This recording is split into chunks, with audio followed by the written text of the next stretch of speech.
Hello, welcome. This is the weekend, the football show. This is the weekend review, looking back on the game over the weekend, Premier League, Week 9. Loads of results in the Premier League. We're getting to the winter months now. There are going to be games coming thick and fast. And let's get quickly into it. If you're new to the channel, please subscribe, like, share, all that good stuff. Weekend review, Week 9 kicked off on Saturday afternoon. Liverpool Merseyside derby. Liverpool taking on Everton. This is a game that Liverpool has always won, and it was, there was nothing different in the results. It was a it was a very,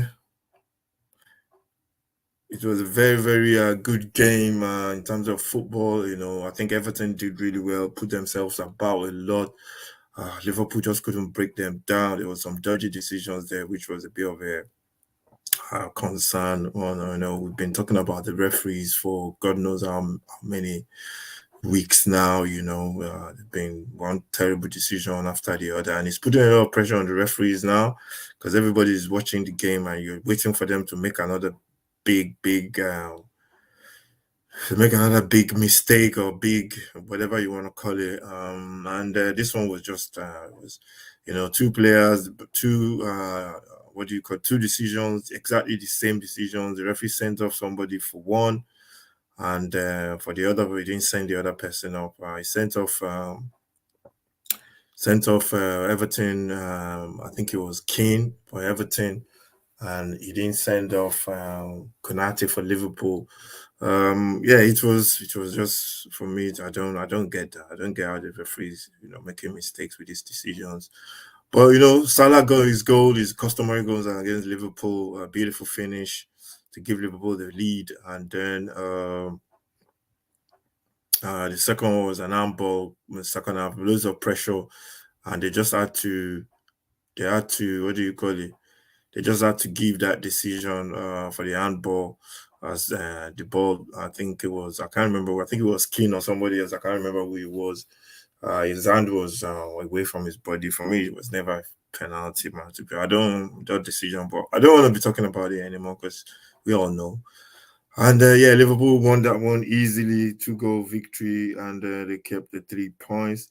Then we go over to Brentford, taking on Burnley. This one I said it was going to be comfortable, and it turned out that way. Burnley just played football, pretty football all around the park.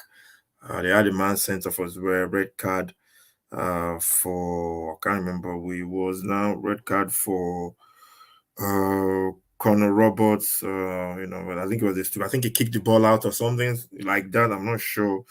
Got himself sent off, and yeah, it just made it compounded the misery for Burnley. I think you watch the manager now when he comes on. He just what he's gonna talk. He's gonna say. He's gonna say, "Yeah, we're gonna keep playing. We're gonna keep trying. We're gonna play the football our way." So I think it's just something that people just listen to now and don't really, I wouldn't say make no sense, but it's not new to people.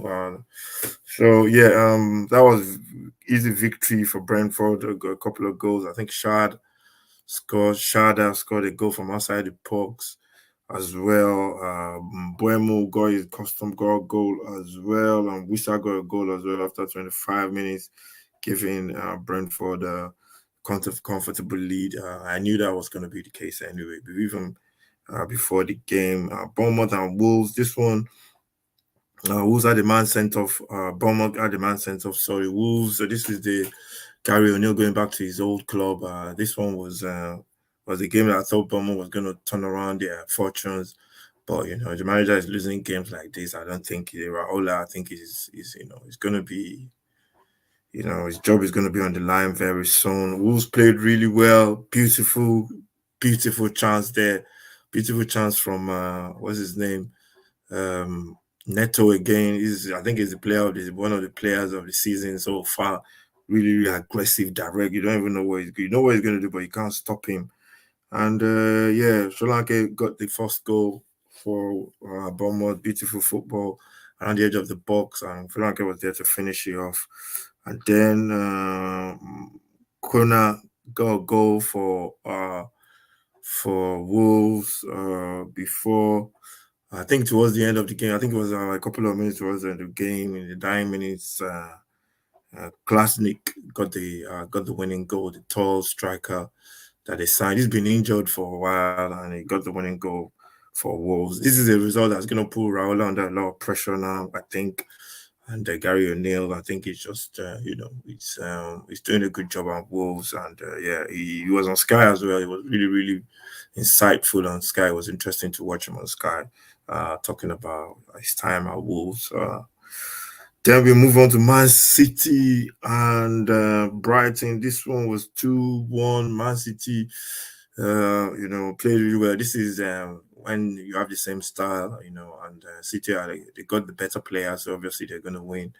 They won this by 2-1, a red card to, I think it was Akanji got a red card. City cruised into a 2-goal lead, first goal by Alvarez after 7 minutes.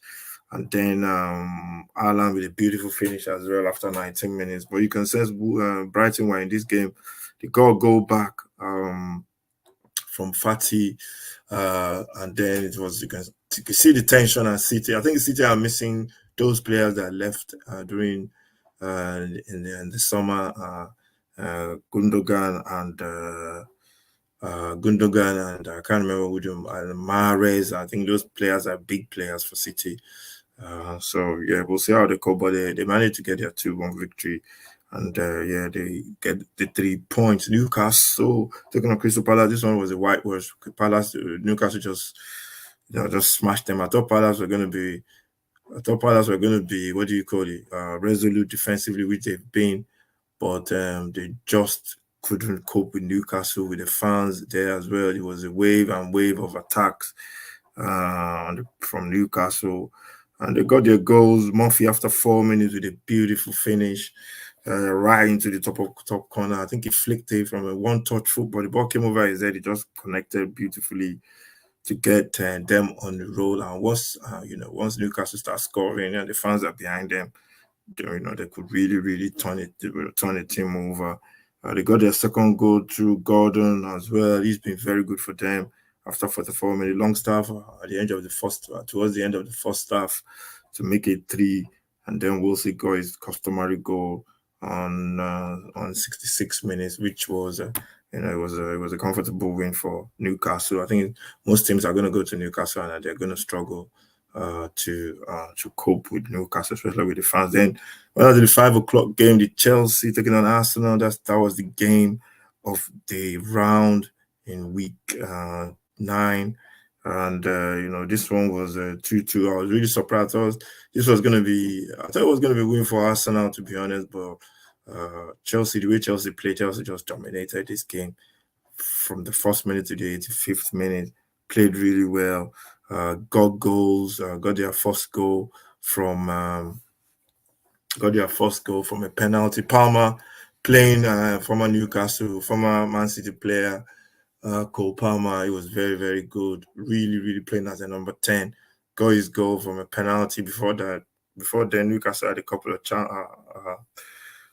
before then, Chelsea had a couple of chances, but penalty came from a cross into the box. I think it was a header that the ball hit. It was a cross into the box. I think it was a header. I'm not sure now.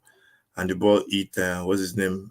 Hit Saliba. Close quarters, as all those dodgy, the decisions whereby your hand is moving and all that kind of stuff, on a natural position. The funny thing is they say on natural position, that's the most natural position that your hand will go into when you're jumping or running. Some of the people that made those rules, they've never played football in their lives. And I don't think they understand what's going on. They don't have a clue what's going on. So Chelsea got their goal. Saliba there with the goal scorer. And Palmer stood up to take the penalty, converted the penalty beautifully. And then he had another chance to make it 2 for Chelsea. Chelsea were just playing beautiful football through the middle, the midfield of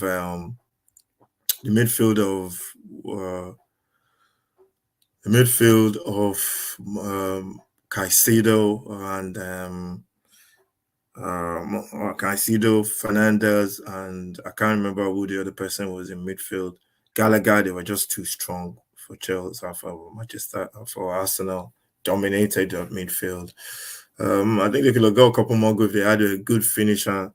It was 2-1. Then they got their second goal from Modric, the front three of Modric, Sterling, and Modric, Sterling, and I can't remember who was playing on the right hand. So Modric, Sterling, and Palmer were causing a lot of problems. And from then on, it was just trouble. It was just real problems for Arsenal. They needed something special to get them back into the game, and they got something special from the keeper with a howler trying to play the ball back. Rice connected beautifully. He couldn't miss, even if he had his eyes closed, smashed into the bottom corner. Then Arsenal made a couple of changes. They brought on Trossard as well. So just to have a little bit more, pressure, put a little bit more pressure on us, on Chelsea. And just pressure, they say pressure bust pipes and all that kind of stuff. And they got their goal through beautiful play on the right hand side from Saka, putting the ball into the box. And, Trossard coming in on the far post to finish. Beautiful finish. And they almost scored again. Nketiah almost scored again for Arsenal. And I think Chelsea will see that game as the game they should have won. And Arsenal will look at it as a as a game that I wouldn't say they are lucky they played to get that draw, but coming into the game, you expect them to get 3 points. Moving on to Newcastle, or to Sheffield United, Manchester United. This one was 2-1. This was easy win for United. Got their goal. This was expected anyway. And Scott McTominay with the goal score, with the first goal scorer after 20 minutes. I think he's scoring a lot of goals now. I don't know what speed they've been feeding him in Manchester, but he's getting to the box, getting a lot of goals. And they got their second goal through Dallo with a beautiful finish as well after 77 minutes. Sheffield United pulled one back to McBurney. And I think Sheffield United they're struggling. I think there's no doubt about that. But this one was just going to be a little bit too much for them in terms of Manchester United individually and collectively. I think they just got the better squad. Villa playing West Ham. This was 4-1. Villa smashing West Ham up as well. Villa, really good team. Really, I think they got a little bit more strength in depth as well. Douglas Luiz scoring first with a beautiful finish.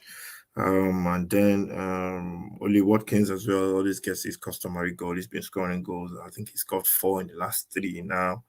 And then Bailey getting a goal on the 89th minute as well. Jared Bowen pulling one goal back in the middle of all those goals on 56 minutes. Surprised about this one. I thought West Ham were going to be a little bit more resilient in terms of giving Villa a lot of problems. But this one was easy. It was easy for Villa. Villa looking very strong at home, and they're going to give a lot of teams loads of problems as well. Then we move on to the Monday Night Football. Tottenham taking on Fulham, and that one was a game that Tottenham needed to win to go back to the top of the table. Fulham never posted any problems. Some got their 2 goals. Tottenham got 2 goals from the same kind of goals from pressing, winning the ball back. Fulham were toothless. I think Tottenham just played their normal game, created chances, and put the chances away through Sonny in the first half. Beautiful goal in shot, and the second half, Sonny turned provider to playing Madison for the goal. Madison was very good in that one. Kulusevski played really well as well. Fulham, I think they need a striker. That's the main thing for Fulham. And they need to get some of their injuries back as well. That's the weekend preview, weekend review, game day, week 9 in the Premier League. Loads of goals, especially from, the Villas and the Newcastles. They're just blowing teams away, those 2 teams. I think there must be some of the highest goal scorers in this season so far. So we're going to go on to the next game day 10. Should promise this to be very interesting. If you're new to the channel, please subscribe, like, share. We got loads more stuff coming, loads of content coming. We got 2 more new content coming very soon, so make sure you look out for that one. Want to get to 11? We want to get to 100 subscribers by Christmas. If you're watching this for the first time, please subscribe, like, share, and all that kind of stuff. And then we go again, Premier League, back over the weekend, loads of games. So yeah, and looking forward to it. Thank you very much for watching. This is the football show, Premier League review, looking back at game day 9. And I'll see you around. Take care. God bless.